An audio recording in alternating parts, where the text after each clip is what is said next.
Why was Andrew transported by road? Why was he allowed to drive his car? Why does he have a friend that is comfortable sending all of his atrocities to, and the friend not condemning him? How Andrew was killed and one of his phones missing? There are a lot of questions.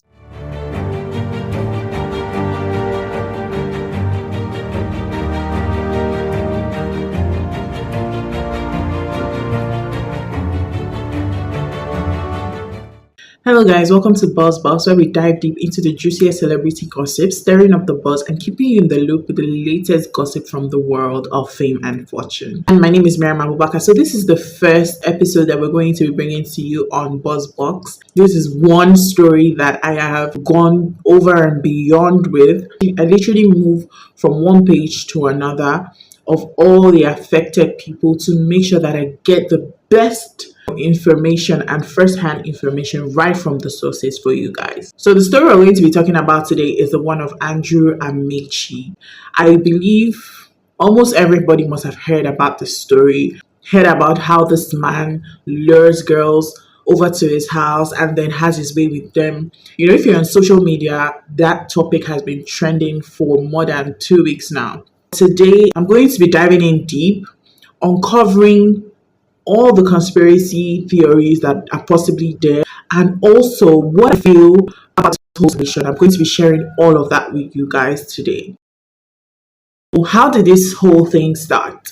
You know, there are two girls, Celine and Afiba. Celine Nigerian, Afiba a Ghanaian. Apparently, these two girls traveled from Port Harcourt to see Mr. Andrew Amechi in Aba, and then they wound up missing. And if you haven't liked this video, please take this time to like the video, drop a comment on what you think, and also subscribe, because we're going to be bringing more juicy gist your way. There were videos flying all over the internet of Andrew inviting these girls over to his place, trying to show them that he lives in a big mansion in Aba, trying to lure them with different good things and with food, telling them that when they come over to Aba, they're going to go out, they're going to have fun, they're going to have some nice food, he lives in a big house, you know, trying to just lure them. There was a video of that circulating the internet. Andrew and Celine have been in conversation for a while. You know, they've been talking, they've been having plans of seeing each other physically. So Celine agreed to go and see Andrew, and Andrew persuaded her to come along with a friend. So Celine agreed that, okay, she was going to come with her friend, you know, so they packed up their bags, they got ready, and they traveled down to Aba. Bye. When they got to Andrew's house, the next thing they shared with a friend of theirs was a video of them being held hostage in Andrew's house. After that video was shared, no other communication was gotten from these two girls. Nobody knows what happened to them. They became incommunicado. Of course, their family became frantic. They became scared, worried. Even the families of Afiba from Ghana had to send down message to Nigeria that, okay, this is the last information we got from our daughter. You have to find our daughter. So they sent messages down from Ghana. You know, they started looking for the two girls. And of course, the video was shared with their friend, of course, evidence. So they were able to trace Andrew down to his house and got him arrested. This guy was arrested and detained. Then belongings of Celine and Afiba were found in his house.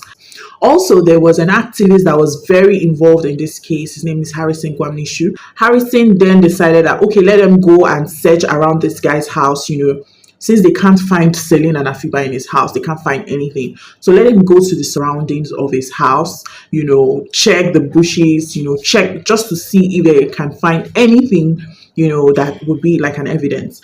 And then they found a curtain that wrapped remains of someone, like the remains of a person was in a curtain in the bush very close to Andrew's house. This particular curtain looks exactly like the curtain in Andrew's house. Before all this happened, Andrew was in police custody for 2 weeks. And during this time of him being in the police custody, he was being treated like a VIP. He had access to his phone. Money was transferred. Over 80 million was transferred to an unknown account. I don't know why it's unknown for. That's another question. Why is it unknown? Who did he transfer that money to? We're busy waiting for statements from the police, you know, to maybe they don't want to share that information now, or maybe it's going to affect investigation, but that 80 million was sent out of Andrew's account while he was in the police custody. He was with his phone, he was chatting with his friend. A lot, a lot. This country is just funny. So word got out that, Andrew is busy carrying out activities from the comfort of the police station, carrying out different activities from there. It was asked that his case be transferred from Aba down to Abuja, to continue the case investigation and the rest of that. According to Harrison Gwamnishi, they picked up Andrew on the 23rd of May to travel to Abuja from Umuahia. So they wanted to travel from Umuahia to Abuja on the 23rd of May. They started their journey, and then Andrew died on the 26th of May, and they've not even yet gotten to Abuja. They were still on the road in Benue. So 3 days, it took them 3 days to travel from Umuahia to Benue. What exactly happened? Why did it have to take them so long for this journey to happen? Why couldn't they use a flight? Why did it have to take them 3 days to travel from Umuahia to Benue? I do not understand. So is it that they slept somewhere? Is it that they stopped by to visit some friends, to chill, to have some good time? Did they sleep in a hotel? What exactly was happening in the space of 3 days? Another thing that Harrison stated was when Andrew died, his gun was at the back of his car. So they are transporting Andrew's gun with live ammunition in it in his car, and they are all traveling down to Abuja. Please make it make sense to me. Even if they are taking the gun as an exhibit, would they put it in the same car that Andrew was driving? When he tried to escape, police did not kill him, according to them.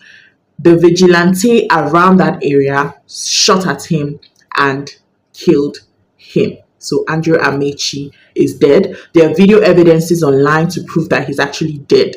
They also stated that after Andrew was killed, one of his phone is currently missing. They don't know where that phone is. So what exactly happened to this phone? If it was vigilantes that killed Andrew, how come they are unable to find his phone that has a lot of things in it? How come? Apparently, Andrew had this friend that he shares different information to. He shares the location of the girls. He shares pictures of the girls. When he was getting arrested, this was the person who was telling a lot of things that he shares with this friend called Ben Samuel. Ben Samuel is the owner of a blog called Niger24 News on Instagram. Ben Samuel came out. First of all, he talked with Harrison, who is the activist that I stated was in charge of the case. He spoke with Harrison, telling Harrison that he's coming out now because he wants the Niger police to be more efficient. He doesn't understand why Andrew was able to use his phone. Somebody that sends you all those information, now you're coming out to say, now that the man is dead, you're coming out to say you don't know why he was allowed to use his phone. You don't want this to happen to another person. And then yesterday, he had another live video with Daddy Freeze, which I'm going to break down how the whole live video went and what I thought about the whole thing. So Ben came to Daddy Freeze's live yesterday, claiming that he's a friend of over 10 years to Andrew. They stayed in the same area or vicinity in the UK. And whenever he comes to Nigeria, he goes to stay with Andrew in his house in Port Harcourt. So Ben was saying that he knows him very well. He knows Andrew very well. That Andrew was arrested in the UK for slapping a woman. He was doing well before jail. He went to jail. After jail, he was no longer doing as well. So, he had to relocate back to Nigeria to start his life afresh, of which he stated that someone in the high places in the government in Nigeria actually sent a letter for Andrew to be sent to Nigeria, to be brought into Nigeria. And that is why he was joining the live video, because he wanted to create awareness. Why would government officials allow people, cycles, to come back to the country? His friend, this same cycle you did not talk about before, he stated that he's aware of all the cases that Andrew has ever been in. He knows that Andrew has thrown someone off a balcony. How do you still be friends with somebody that has done all these atrocities and shares it with you? How? So Daddy Freeze went on to ask him, what about Celine and Afiba? Do you know anything about the story? He said no, that he doesn't know much, that on the 8th of May around 12, midnight or so, that Andrew sent him a message. He was like, hey buddy, it's been a challenge for me, and I'm done. I'm not doing this anymore. And after this, Sam claimed that he started sending him screenshots, different screenshots. And at that point, he couldn't look at the screenshots because he was like trying to message Andrew, trying to make sure that he doesn't do anything, maybe harm himself or whatever. He was telling Andrew, hand over yourself to the police, just go to the station, don't do anything. Why would Andrew be telling you that and then you're telling him hand over yourself to the police when you don't know what he has done? After this, he didn't hear anything from Andrew until the 22nd of May. So between the 8th of May, where Andrew was picked up, I think that's about 2 weeks, until the 22nd of May. You recall that Andrew was taken from Umuahia to Abuja on the 23rd of May. So on the 22nd of May was when he heard, that's the day before, that was when he claimed that he heard back from Andrew. Sam went on to tell us that Andrew requested that he drove his car from Aba to Abuja, and then the police probably agreed. According to Sam, the police agreed, and then the car was loaded with his gun. I beg. Make it make sense to me. Then they started the journey and everything, and Andrew spent a night in Uyo, according to his friend Sam. So he must have been chatting with Sam, telling Sam that, okay, I'm going to spend a night here. Sam knew his movements from point whatever to point whatever. He was chatting with his friend, so Sam knew his movement. At the point where Sam was trying to talk about all this, how he has all this experience, how he has been in communication with, Andrew, one of the victims came up, named Rachel. She came up and she seemed a bit angry, She was not happy with the narrative that Sam was, spilling to the public, because Sam was making it look like Andrew had a mental illness. So he's probably psycho. That's why he does things to women, and he's not into organ trafficking.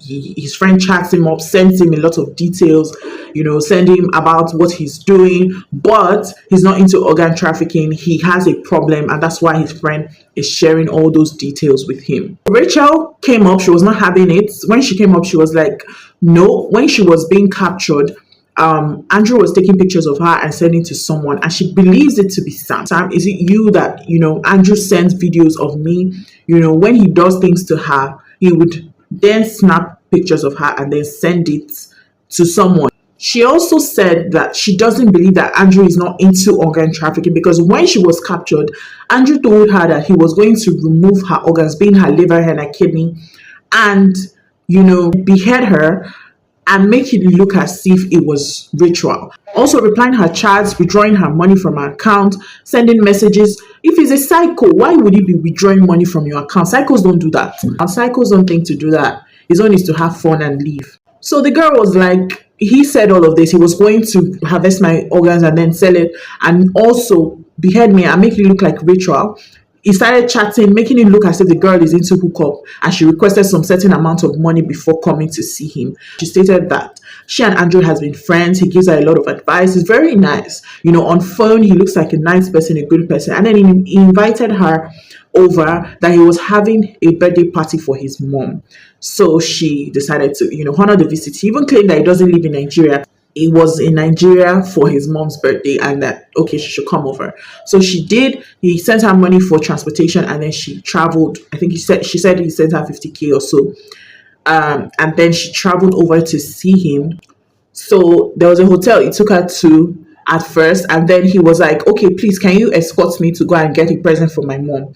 And then normally she was like, okay, let's go. They headed down to Market Square to get a present for the mom. When they got to Market Square, they got a present, and then they drove off from Market Square. They started going to somewhere that she was not aware of, and then she asked him, where are you taking me to? It was like, let's go to my family house so my sister can recommend somewhere you can get your makeup done for the party, for the birthday party of his supposed mom. And that was how Andrew took her to his house. When he got to his house, she sat down, she was chatting with her friend, and the next thing she claimed she heard was a punch to her back. And then she was asking him that, what's wrong? What did I do? And that was how Andrew started. He tortured her for 6 days. Actually, she spent 6 days in his custody. At the end of the day, she jumped from his balcony. She said she jumped like 4 fences and was able to escape. That was how she was able to escape. So this girl was so angry. She was like, Sam, stop defending him. If you don't know, why are you saying he's not into organ harvesting?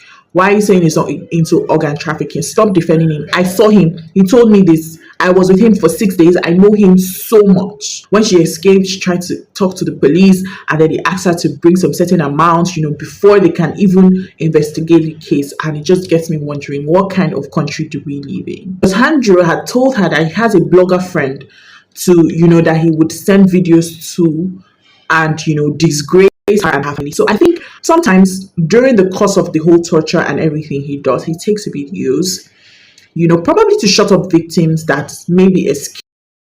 He makes videos in different, scenarios and sends it to Sam. However, Sam said, he got the video because Andrew sent him a video stating that this girl just left my house, she robbed me.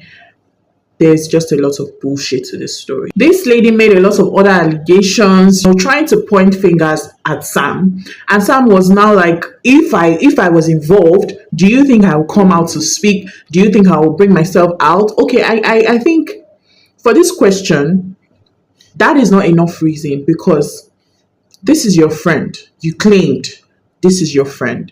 He sent you a lot of videos. Even if you don't want to report him to the police, you should not entertain those videos. You should probably cut him off. You should probably have, proof that you have probably given him warnings before. Oh, you need to stop this. But you continued receiving those things from your friend. I can't even have that kind of friend. I don't know how you did it. But you continued receiving those videos from your friend. First of all, the victims already know that Andrew has a blogger friend that he sends videos to. The victims already know that Andrew sends videos to someone. So definitely investigation is going to go on to find out who that person is. And you might decide to come out to make sure that, okay, you're going to clear your name because you know that they've been sending you the videos, and it's better you come out before they find you. That's one reason why you can come out. Because there was a lot of time to do this before this man died. Right now, the two girls, Celine and Afiba, remain missing. Nobody knows where they are. The questions the general public is asking is, why was Andrew transported by road? Why was he allowed to drive his car? Why does he have a friend that is comfortable sending all of his, atrocities to, and the friend not condemning him? How Andrew was killed and one of his phones missing. There are a lot of questions. Who did he send money to? Who has sent money to him? This is how to know. How does he make his money? Traces, all those things need to be uncovered. There are two people missing, still missing. So at this point, we're waiting for feedback from the police. They are currently having their investigations and they're going to be sending out their reports. So we're waiting for that information, and definitely I will be coming back here to share every single information that I get concerning this particular case as soon as I get it. Thank you very much for watching BuzzBox. Please share your comments with me in the comment section. What do you think about this whole thing? What do you think about this whole story? How the whole thing panned out? Let me know in the comment section. I'll be reading your comments and replying to you. Don't forget to like, subscribe, and I'll see you in my next video.